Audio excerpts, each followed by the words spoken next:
اور خدا کے بندو ان بوریا نشینوں نے دال کھا کے تمہارے ایمان کی حفاظت کی ہے۔ میں مدرسے بھی پڑھا ہوں، کالج اور یونیورسٹی بھی پڑھا ہوں، میں دونوں کو کمپائر کرنا توہین سمجھتا ہوں۔ عالم کا معاملہ کیا، کالج یونیورسٹی کیا یار، کچھ بھی وہاں نہیں ہے جو دین کی سمجھ ہے وہ یہاں ہے۔ میں توہین نہیں کر رہا، آپ اسکول کالج پڑھائیں، لیکن وہ دنیا کی ضرورت ہے۔ یہ ضرورت کب تک ہے؟ دنیا کی بھی ضرورت ہے، قبر کی بھی ضرورت ہے۔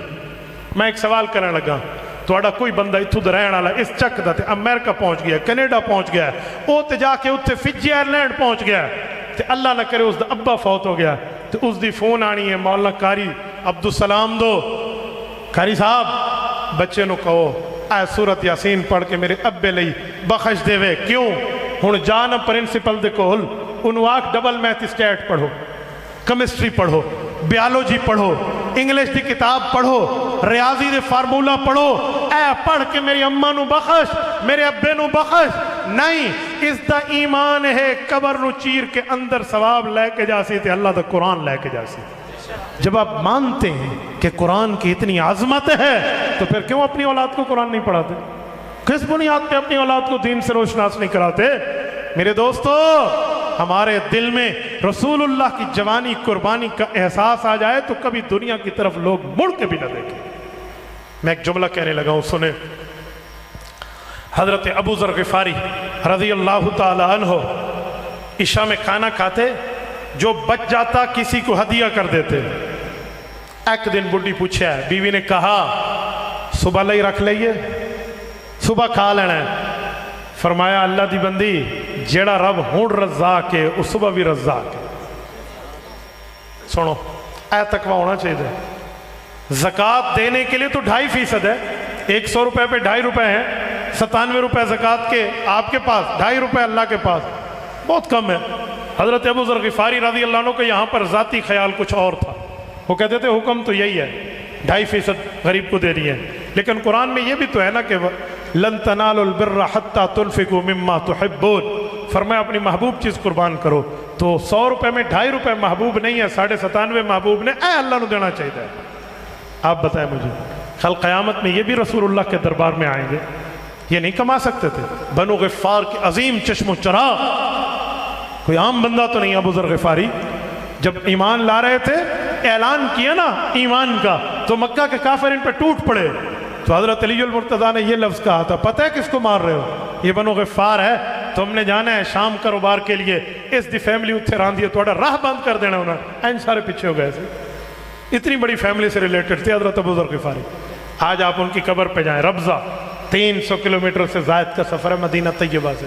یقین مانے جب میں ان کی قبر پہ فاتح کے لیے جا رہا تھا، میرے میزبان مدینہ کے مولانا یاسر مجھے کہنے لگے مفتی صاحب اے گڈی نہیں جانی، اے کوئی جی ایم سی لبو، انہیں ایک وڈے ٹہران والی اتھے تے ریت تے پورے انہیں ایک ٹیلے نے اتھے کاراں شاراں دا کم کوئی نہیں۔ اس شخص نے وہیں جا کے اپنا بسیرا لگایا۔ آج دنیا کے رنگینیوں میں بیٹھنے والوں بیٹھو، کوئی گناہ نہیں ہے، لیکن اللہ کو ناراض نہ کرو، رسول اللہ کو ناراض نہ کرو۔ رب نے یہ نعمت دی ہے اولاد کی شکل میں، پوچھو گی تم سے کہاں خرچ کرایا؟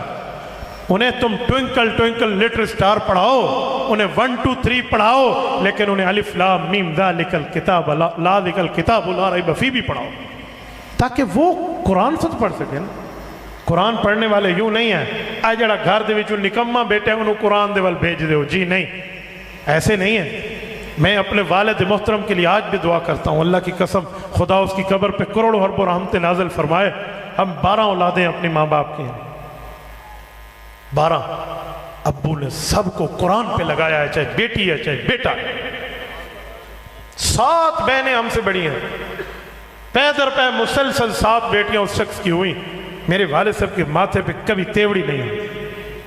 حضرت مولانا یقین مانے وَدَا أَذَاهُمْ وَتَوَكَّلْ عَلَى اللَّهِ وَكَفَى بِاللَّهِ وَكِيلًا، میرا بھائی یہ پڑھ رہا تھا وَدَا أَذَاهُمْ، یہ کون سا سیغہ، اس پر بات چلی۔ میری بہن روٹیاں پکا رہی تھی اس کونے میں، اس نے وہیں سے بیٹھ کے پورے سیغہ کی تعلیل حل کی ہے۔ مجھے رونا آیا اپنے باپ کی قسمت، میں نے کہا تم نے قرآن پڑھا ہے۔ میرے دوستو اولاد جیسی پونجی قرآن پہ لگاؤ۔ کیا دنیا میں ادھر ادھر بٹھا کے ہم نے مرنا نہیں ہے، دنیا سے نہیں جانا؟ میرے دوستو، میرے ابا جی فرماتے ہیں میں ایک مرتبہ ایک شوق میں آیا کہ قرآن کو ادبی رنگ میں پڑھیں. ادبی رنگ کا کیا معنی کہ یہ لفظ عرب کی زبان میں کس جگہ بولا جاتا تھا تو وہی صیغہ ادھر کیوں بولا گیا ہے. اسے کہتے ہیں علم ادب کی شکل میں. آج کل ہمارے 8 سال میں نہیں پڑھایا جاتا ہے اس شکل میں. ابا جی کہتے ہیں میں نے بندہ ڈھونڈا اپنے زمانے میں تو مجھے مولانا مفتی محمد شفیع سرگودوی رحمہ اللہ نظر آئے. 15 جولائی 1966 میں انتقال ہے ان کا. حضرت مفتی محمد شفیع صاحب معارف القرآن والے ہیں نا, ان سے 25 سال سینئر ہیں وہ مفتی شفیع سرگودوی رحمہ. ابا جی کہتے ہیں میں سراج العلوم سرگودا ان کے پاس گیا اور میں نے کہا شیخ میں آپ کی خدمت میں آیا ہوں, مجھے ادبی رنگ میں قرآن پڑھائیں کہ یہ الفاظ حضور کے زمانے میں کیسے بولے جاتے تھے جو قرآن میں اللہ نے استعمال فرمائے ہیں. کہتے ہیں ایسے خاموش ہوئے تو پھر میں ویکھ کے کہتے ہیں ہوش ہیں محمود الحسن کیڑی گل کردہ پیا ہوش ہیں. میں کہ جی حضرت میں تے ہوش ہی گل کردہ, دسو کوئی مسئلہ. فرمائے 40 سال لگ جانے نہیں اس کام تے. کتنے تو مینوں کہہ صرف رنگ وچ پڑھا, نحوی رنگ وچ پڑھا, فلسفے دے رنگ وچ پڑھا, قرآن حدیث تفسیر دے رنگ وچ پڑھا, میں تینوں پڑھا دینا ہے. وہ سوکھا کام ہے. اے ادبی رنگ وچ ایک لفظ دا قرآن دے وچ اتر کے گہرائی دے نال بڑا اوکھا کام ہے. 40 سال لگنے نے. ابا جی کہتے ہیں میں نے ایک ہی لفظ کہا کہ حضرت اللہ نے عمر دی ہے تو پھر قرآن کے لیے دی ہے. کہ 40 کیا 50 لگ جانے نے, میں ادبی رنگ پڑھ کے جانا تھوڑے کو. والد صاحب کہتے ہیں مفتی شفیع صاحب نے مجھے فرمایا اچھا ٹھیک ہے. اٹھے اور اپنی مراقبہ گاہ میں تشریف لے گئے, خلوت گاہ جو حضرت کی تھی. کچھ ٹائم وہاں مراقب ہوئے. مراقبے کے بعد واپس آئے تو رو رہے تھے, آنکھوں سے آنسو تھے. اس بندے کو بلائے, مجھے کہا بیٹا آپ کا میرا وعدہ ہے میں آپ کو ادبی رنگ میں قرآن پڑھاؤں گا. والد صاحب کہتے ہیں میں خوش ہو گیا. اگلے دن پھر ہم بیٹھے, کہتے ہیں ہم صبح بیٹھتے عصر تک جو ہم پڑھتے نا تو ایک آیت بھی حل نہ ہوتی, اتنا لمبا تفصیل کے ساتھ حضرت کلام فرما دے. تو مجھے احساس ہوا کہ حضرت نے مراقبے میں کیا دیکھا. تو میں نے پوچھا کہ شیخ آپ نے مراقبہ کیا, اس کے بعد آپ نے فوراً مجھے کہا کہ میں پڑھانے کے لیے تیار ہوں, حالانکہ پہلے تو آپ مجھے کہہ رہے تھے 40 سال لگ جانے نے. کہتے پھر حضرت کی آنکھوں میں آنسو آئے. میں نے دامن تھاما کہ شیخ میں نے آپ کو ناراض کیا, اگر غلطی ہے تو معذرت. کہتے نہیں بیٹا, میں نے جب مراقبہ کیا مجھے اللہ تعالیٰ نے دل میں اس بات کا القاء کیا کہ محمد شفیع تو نے خوش خوراکی مانگی ہم نے تمہیں دے دی, خوش لباسی مانگی ہم نے تجھے دے دی, تو جو دعا مانگتے ہم تمہیں دیتے ہیں. ایک بندہ میرے قرآن پڑھنے کے لیے تیرے پاس آتا ہے تو اسے ڈراتا ہے 40 سال لگ جائیں گے. کہتے ہیں اس بات پر میں تیار ہوا کہ میں پڑھاؤں. پتہ کتنے سال لگے, 3 سے 4 سال ہی پورے نہیں تھے. والد صاحب کہتے ہیں میں نے الحمد کی الف سے والناس کی سین تک پڑھ لیا. میرے دوستو, میرے ابا کا قرآن سے جو عشق ہے نا, میں نے اس کو دیکھا ہے تو یوں ہمیں پوری اولادوں کو لگایا. کبھی بھی ایسا نہیں ہے کہ دنیا کے کسی مسئلے میں ابا جی مجھ سے ناراض ہوتا. اگر کبھی نماز میں سستی ہو جاتی نا بس پھر ساڑی خیر کوئی نہیں. اس دے علاوہ سارے گلہ برداشت ہوتے سن. میرا ہاتھ اٹھا کے والد سے مجھے 3 نعرے لگواتے تھے, مجھے آج بھی یاد ہے. یا اللہ مدد, مشکل کشا اللہ مدد, حاجت روا اللہ مدد. یعنی اللہ سے جوڑو, نبوت سے جوڑو. میں بالکل بچہ تھا, داڑھی مونچھ کے ایک بال بھی نہیں تھا. والد سے مجھے کہتے بیٹا میرے ساتھ وعدہ کرو تمہاری داڑھی آئے گی, رسول اللہ کی سنت ہے, اسے کبھی تم نے نہیں کاٹنا. پتہ بھی نہیں ہوتا سی داڑھی کنوں کہتے ہیں. ایک لفظ والد صاحب کو مجھے آج بھی یاد ہے. ابا جی فرماتے تھے اتھے اس طرح نہیں چلایا, پھر تو حضور پاک کی سنت تے چلا لے. اے میرے وعدہ کر. یہ وعدہ کراتے ہم سے. آج وہ شخص دنیا سے رخصت ہے. میں اپنی اولاد کو بھی لے کے جاتا ہوں نا ان کی قبر پہ تو پہلے اسے کہتا ہوں بیٹا قرآن پڑھو. دادے کی قبر تے کھڑو کے قرآن پاک پڑھ. کیوں؟ اس نے ہمیں لگایا, ہم نے تمہیں لگایا. میرے دوستوں میں آپ کو بھی یہی کہتا ہوں, اللہ نے عمر دی ہے, علم دیا ہے, صحت دی ہے, جوانی کی دولت دی ہے, تو اپنی اولاد کو قرآن پہ لگائیں. خود بھی قرآن پڑھیں, اولاد کو بھی لگائیں. کیا فائدہ ہوگا؟ یہ سندھ آپ سے دور نہیں ہے. صوبہ سندھ کا پہلا ڈویژن سکھر, شکارپور روڈ پہ جاؤ, محبوب گوٹ ہے, وہاں جامعہ دارالہدا ہے. اس صحابی کی قبر موجود ہے جس کی روایت پہ پڑھنے لگا ہوں. حضرت معاذ جہنی رضی اللہ عنہ حفظ قرآن کی فضیلت بتاتے اور ہمارے ملک پاکستان میں ان کی خبر ہے. کیا فرماتے ہیں کہ نبی پاک نے فرمایا من قرأ القرآن وعمل بما فیہ, جس نے قرآن پڑھا اس کے مطابق عمل کیا, ماں باپ نے ساتھ تعاون کیا تو کیا ہوگا؟ فرمایا البس والدہ تاجا. ان کے ماں باپ آئیں گے قیامت میں, اللہ فرشتوں کو کہیں گے انہیں تاج پہنا دو. تاج کا کیا مطلب ہے؟ اے متھے تے تاج لا کے بیٹھ جاؤ, انہوں تاج کہنے نے. البس والدہ تاج کا مطلب کچھ اور ہے. تاج کا مطلب بادشاہی ہے. कहते ना जिस दे सिर ते ताज है उसी दा ही राज है। ताज का मतलब सावरेंटी और गवर्नरशिप और बादशाहत होती है। तो फरमाया गोया दुनिया में बादशाहों को इतना प्रोटोकॉल नहीं होगा जितना हाफिज को क़यामत में। नहीं, हाफिज की अम्मी और अब्बू को पहनाया जाएगा। जेड़े खुद हाफिज होवन तां भी ठीक है, ते ना होवन ते तां भी ठीक है। सिर्फ वालिदैन दा मकाम है, ना औलाद लई सी कुरान ते उल बिसवालिदाहु ताजा, ताज पहनाया जाएगा।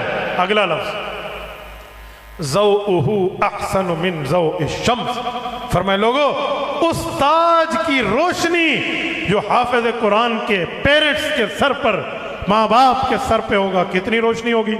सूरज की तरह नहीं, ज़ौउहु अहसनु मिन ज़ौइ शम्स, सूरज से भी बढ़ के होगा। यहाँ लफ्ज़ अहसन, इसको अरबी में अफ़अल तफ़ज़ील कहते हैं, इंग्लिश में सुपरलेटिव डिग्री वर्ड कहते हैं, उससे बड़ा लफ्ज़ नहीं होता।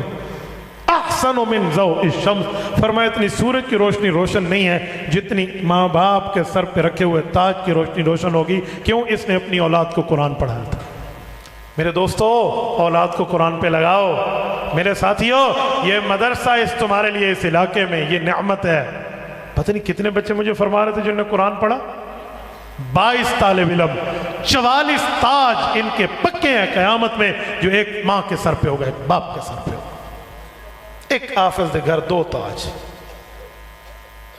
एक हाफिज के घर 2 ताज, एक माँ का और एक बाप का। ये 22 हैं तो 44 ताज तो आ गए ना, 44 क्राउन्स। आप बताएं मुझे इससे बड़ी सआदत। और 44 ताज मैं हुजूर की ज़बान में कहने लगा हूँ, अहसन मिन ज़ौइ शम्स, ये सूरज इतना रोशन नहीं है जो वो ताज रोशन होगा।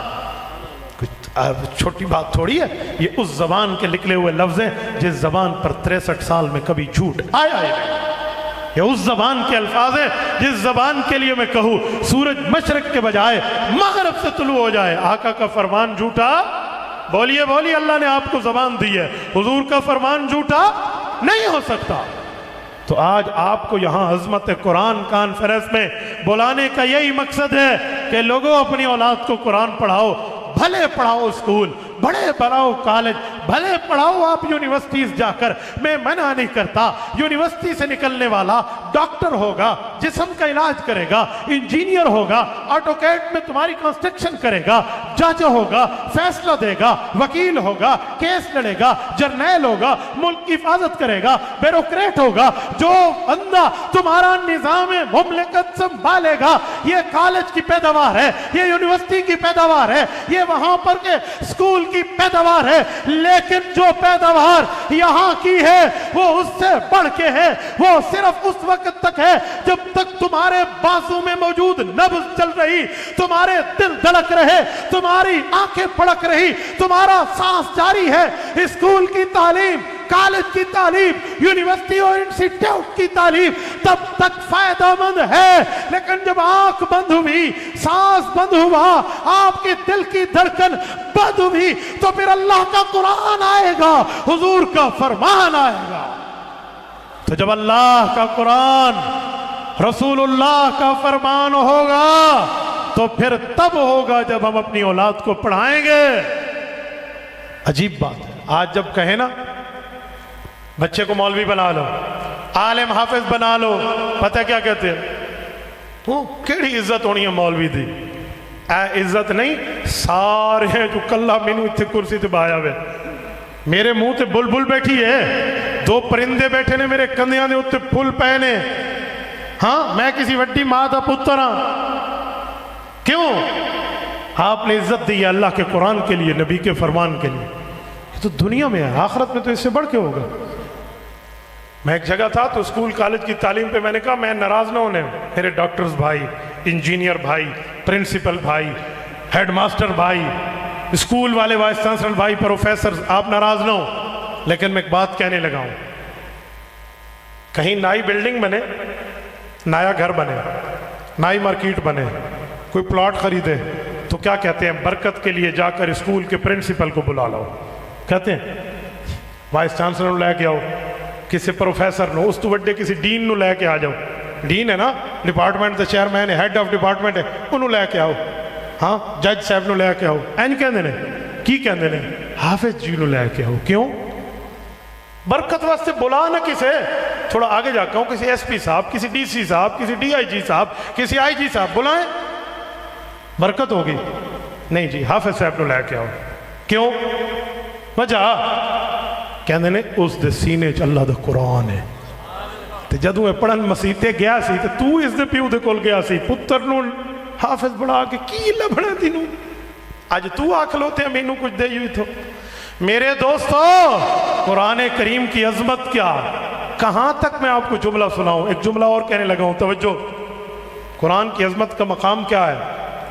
आपकी औलाद और आपका बेटा इमाम बन जाएगा। पता है इमाम कैसे कहते हैं? इमाम के कई रुतबे हैं। इमाम के आगे भी कोई नहीं होता, इमाम के बराबर भी कोई नहीं होता। दलील चाहिए? मैं दलील देने लगा हूं। जिस वक्त आप और हम सारे नमाज में नियत कर रहे हैं, कहते नहीं है कमर पीछे इस इमाम दे। हम अगर 100 हैं मुक्तदी, हमारी एक नमाज जामे मस्जिद में कितना सवाब रखेगी? 27 दर्जा, मुस्लिम में 27 नमाज है। तो हम 100 बंदे हैं, हमें 27 का सवाब मिला है। बाजमात पढ़ी है, मसीते जामे मस्जिद पढ़ी है। मौली सब लोग कितना मिला जिस पढ़ाई है? कभी सोचा? ये उसकी वजह से तो हमारी कबूल हो रही है। ओ वुजू दे विच एक बाजू छड़ देवे तो तुसी गुसल करके भी खलोते हो तो तुम्हारी नमाज कबूल नहीं होनी। मौली जी छड़ देते एक बाजू दौड़ा। तो इससे पता चला कि मौलवी की, उस आलिम की, उस इमाम की वजह से आपकी कबूल है। ये 27 मुक्तदी हैं, इन्हें 100 मुक्तदी हैं, इन्हें 27 का सवाब मिला। इन सब का 2700 का सवाब कल इमाम को मिल गया। कहते कोई वजह ही नहीं है, कोई फर्क ही नहीं है। मेरे दोस्तों, ये दुनिया में जहां ठहरा है ना, इस दे पिछे खलोवो तुसी जिंदा हो। क्योंकि मौलवी कितने खलो जावे ना, पिछे जिंदा होंदे ने मुक्तदी, ते जेड़ा मौलवी दे अगे सुता होया होंदा वो 5-4 तकबीरां अल्लाहु अकबर। हाँ, इसलिए कहते हैं मौलवी दे अगे नहीं टुरना। तो भाइयों, अपनी औलाद को आलिम बनाओ, इज्जत की रोटी खाएगा। कहते हैं कहाँ से खाएगा? इज्जत का खाना खाएगा। एक बंदे ने मुझे कहा मौलवी बढ़ गया तो कहाँ से खाएगा? मैंने दूसरी तरफ मुंह फेर के पूछा, लोगों सबसे ज्यादा कौन खाता है? का मौलवी में। क्यों? तो इसलिए कहते मौलवी बढ़ गया, कितों खासी? उन्होंने कहते सारे ज्यादा मौलवी खांदा है। तो जब सबसे ज्यादा मौलवी खाता है तो औलाद को आलिम बना। इसे मंतिक की जबान में कहते हैं, मौलाना बैठे हैं, मानियतुल जमा। इंग्लिश में कहते हैं वेरी वेरी इम्पॉसिबल सेंटेंस। ये दोनों चीजें जमा नहीं हो सकती। पता है कैसे? मौलवी खाता ज्यादा है, मौलवी बन गया, खाएगा कहाँ से? इसकी मिसाल ऐसे है जैसे कोई कहे, कारी अब्दुल सलाम साहब तुसी ओ इन्ने इकबाल सन, उस इन्ने इकबाल वेखा सी, बंदा इन्ने इकबाल वाला गंजा। लोग कहते हैं अक्ल नूं हथ मार, वाल भी सन, सर दे उत्ते ते गंजा भी सी, ऐ किवें हो सकता है? अच्छा, जो तुसी अन्ना वेख्या जो ड्राइविंग करता पिया सी, कोई अन्ने केड़ी ड्राइविंग करनी है? ठीक है। अच्छा, उस लंगड़े को देखा वो जो भागते हुए जा रहा था, वो लंगड़ा कैसे भागेगा? पता चला इनमें से एक तो झूठ है। तो यहां भी ऐसे है, मौलवी बड़ा दिखाएगा कितों, मौलवी खांदे बहुत ज्यादा है। और मैं पूरी बात का खुलासा पेश कर रहा हूं। मैंने कहा हुज़ूर पाक सल्लल्लाहु अलैहि वसल्लम की उस दर्द का एहसास करो जो हुज़ूर ने फरमाया, शय्यबतनी हूद व अख़वातिहा, मैंने अपनी जवानी लगाई, कुरान की कुर्बानी तुम तक पहुंचाई। इसका एहसास करो। और इसका एहसास आलिम के पास है। आलिम बन गया ना, अल्लाह की कसम इज्जत का खाना भी खाएगा। और लोग इस ही की वजह से अपनी दुश्मनियां भूल के भाई भाई बन जाएंगे। मैंने नहीं देखा किसी अदालत में अक्सर तौर पे कोई राजीनामा होता हो। मैंने राजीनामे देखे हैं तो मस्जिद में बैठ के देखे हैं, मदरसे में बैठ के देखे हैं, इन असहाब दीन के पास बैठ के देखे हैं, जहां कातिल भी एक दूसरे को माफ कर देते हैं। ये लोग सुई का काम करते हैं, सीने का, कैंची का काम नहीं करते, काटने का। आलिम को अल्लाह ने इज्जत दी। आलिम हर जगह अल्लाह की कसम पुरअमन आलिम है। मैंने तो नहीं देखा जितने बम धमाके हुए कोई मौलवी फड़ा गया होगा किसी, मौलवी इतने जाके बम पा लिया, ऐन तो कोई नहीं। उलमा का तो मामला नहीं है। जितने हुए आप हुकूमती लेवल पे इनकी रिपोर्ट्स उठा लें, कोई किस यूनिवर्सिटी का फाजिल है, कोई किस यूनिवर्सिटी का फाजिल है।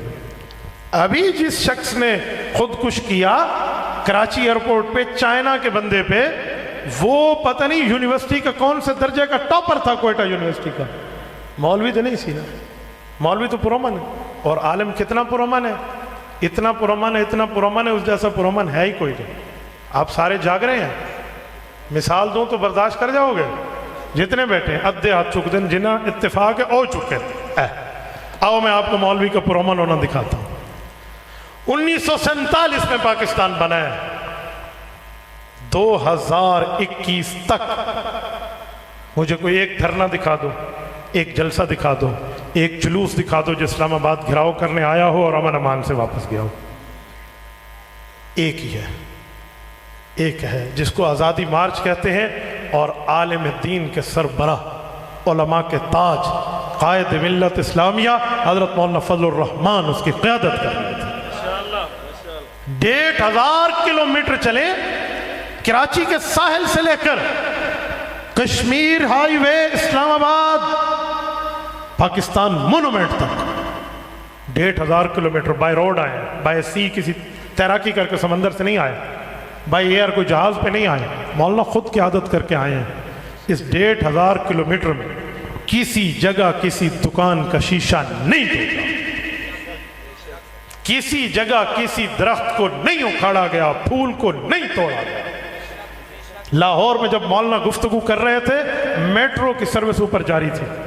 सहाफ़ी भी खांदे पैसा असी तो कभी भी नहीं वेख्या है इस तरह। मैंने इन आंखों से इस्लामाबाद में देखा है, हजरत के धरने में एम्बुलेंसेस को रास्ता दिया जा रहा था। मौलवी तो पुरअमन है, और पुरअमन भी है और उसका दामन साफ भी है। मेरे सूबे में आज 15 साल होने को है मौलाना की मुखालिफ गवर्नमेंट को, मजाल के उन्होंने एक टेढ़ी की करप्शन मौलाना के दामन पे साबित की हो, एक टेढ़ी की। जल से खलो के बाजू चढ़ा के तो कुछ भी आखा जा सकता है। अदालत भी तुहाडी सी, एक पेज ते भी तुसी सी, सारे मामले तुहाडे सन। मौलवी दी करप्शन लैके ते हो हजरत। मैं इसीलिए कहता हूँ आलिम आलिम होता है वो मदरसे में बैठा हो या असम्बली में बैठा। ये ख़त्म नबुव्वत का मसला जिन्होंने हल किया था सियासी मौलवी सन ना। मैं इस मसले पे सिर्फ अपनी बात नहीं करता, इसमें बरेलवी उलमा, आले हदीस उलमा, देवबंदी उलमा, बाकी सारे इकट्ठे थे और हम ख़त्म नबुव्वत के मसले पे कल भी एक थे, आज भी एक है। ठीक है, इस मसले पे हम एक हैं। जेड़े साढ़े मसले ना असी गल बह के हल कर लेने ने, लेकिन मिर्जे लिए असी एक है। हाँ, छोटे वड्डे दोवां दे वास्ते तवज्जो मेरे दोस्तों। ख़त्म नबुव्वत के मसले पे ये उलमा थे जिन्होंने जनाब ज़ुल्फ़िकार अली भुट्टो को इस बात पे एग्री किया था कि कौमी असम्बली में ख़त्म नबुव्वत का मसला ज़ेर बहस आना चाहिए। मौलाना मुफ्ती महमूद कहते हैं मैं दरमियान में था, मेरे दाएं तरफ मौलाना शाह अहमद नूरानी थे, मेरे बाएं तरफ प्रोफेसर गफूर अहमद थे। हमने प्राइम मिनिस्टर से मुलाकात करके ये बात तय की थी कि कौमी असम्बली में ये मिर्जा नासिर आएगा। वो इसे दरख्वास्त में लिख चुका था, मुझे बुलाएं। फिर आरिफ वाला के गैरतमंदो 13 दिन तक रसूलुल्लाह की वकालत की जंग लड़ी गई है। 13 दिन तक, 13 दिन के शब रोज की मेहनत पे रसूलुल्लाह की खत्म नबुव्वत के लिए ये उलमा मैदान में थे। और आखिर मिर्ज़ा कादियानी का कुफ्र, उसका दजल, उसकी शद्दत, उसकी दो नंबरी को सामने लाकर इस फित्ने को पाकिस्तान में तश्तज़बान किया है तो इन्हीं सियासी उलमा ने किया है। इसीलिए मिर्जा आज तक बैठकर इन उलमा से कांप रहा है। तो ये आलिम जहां बैठे, मौलवी जहां बैठे, वो अमन का इस्तिआरा होता है। इसलिए कहता हूं यहां मस्जिद तक भेजना तुम्हारा काम, इनसे इमामत की खिदमत लेना मेरे अल्लाह का काम। करेंगे इंशाअल्लाह।